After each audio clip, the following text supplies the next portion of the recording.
Welcome to Man Does Tech, where I solve the problems you didn't even know you had. In this video, I will explain how to play as Wraith in Apex Legends.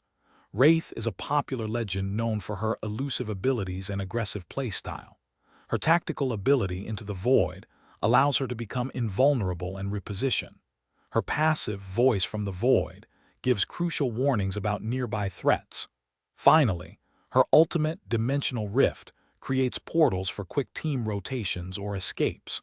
Understanding these core abilities is key to mastering her kit.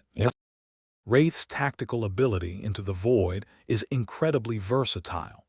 Use it to escape a losing fight, push an enemy aggressively, or quickly reposition to a safer spot. The key is timing.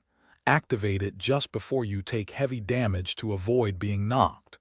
You can also combine it with slides and jumps to cover more ground, making you a difficult target to track while flanking or gaining a height advantage. Her ultimate, Dimensional Rift, is perfect for team utility. Use it to safely rotate your entire squad across open areas, avoiding enemy fire.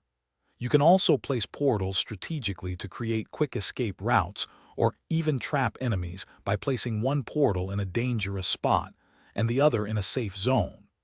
Always pay attention to her passive, Voice from the Void, as it provides invaluable early warnings about traps or enemies targeting you, giving you precious seconds to react. For advanced Wraith players, try portal baiting by placing one portal in a visible, dangerous spot and the other in cover, luring enemies into a trap. Mastering quick weapon swaps and slide jumps will also significantly enhance your mobility and combat effectiveness. These techniques allow you to maintain momentum and surprise opponents. And speaking of keeping things fresh, if you're looking to upgrade your car's scent or find other great deals, check the description below for a link to little trees, black ice, and more. Thanks for watching. If you found this helpful, don't forget to like and subscribe.